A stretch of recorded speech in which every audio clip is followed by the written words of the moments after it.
Hello guys, কথা বলছি বাংলাদেশ প্রতিবন্ধী দলের চেয়ারম্যান আমি এইচ.এম. নাহিদ হাসান ওরফে উত্তরপাড়ার কানা মজনু। প্রিয় দেশবাসী, আপনারা সকলে অবগত আছেন যে সামনে 14ই ফেব্রুয়ারি বাংলাদেশ জাতীয় সংসদ নির্বাচন 2026। আর এই নির্বাচনে নড়াইল এক আসনে বাংলাদেশ প্রতিবন্ধী দলের মনোনীত প্রার্থী আমি এইচ.এম. নাহিদ হাসান। আমার মার্কা 3 পাতা। তাই 14 তারিখ আপনার মূল্যবান ভোটটি আমার 3 পাতার পক্ষে প্রদান করিয়া দেশবাসীর পুটকি লাল করে দেওয়ার সুযোগ আপনারা আমাকে করে দিন। তাই ভোট চাই ভোটারের, দোয়া চাই গুরুগারাদের। তারুণ্যের প্রথম ভোট 3 পাতার পক্ষে হোক। সিদ্ধি সমাজ এবার বেঁধেছে জোট, 3 পাতা মার্কায় দিবে ভোট। ভাইয়ের কোলে ভাবির হাসি, 3 পাতা মার্কা ভালোবাসি। গার্লফ্রেন্ডের মায়েরে বাপ, 3 পাতা মার্কা জিতে যাক।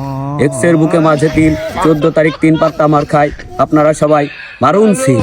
তরুণ তরুণীর মার্কা 3 পাতা মার্কা, যুবক যুবতীদের মার্কা 3 পাতা মার্কা। দুধের বাজারে গিয়ে শুনি 3 পাতা মার্কার বিজয়ের ধ্বনি। তাই কানা মজনু ভাইয়ের সালাম নিন, 3 পাতা মার্কায় আপনারা সবাই ভোট দিন।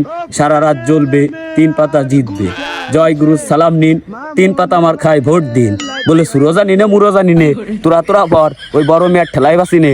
আল্লাহু আকবার। আজকের ভিডিও এখানেই শেষ। পরবর্তী ভিডিও দেখবেন রাত 13টা 30 ততক্ষণ আপনি সুস্থ থাকুন, ভালো থাকুন, বিনোদনে থাকুন। কানা মজনু, NFU TV।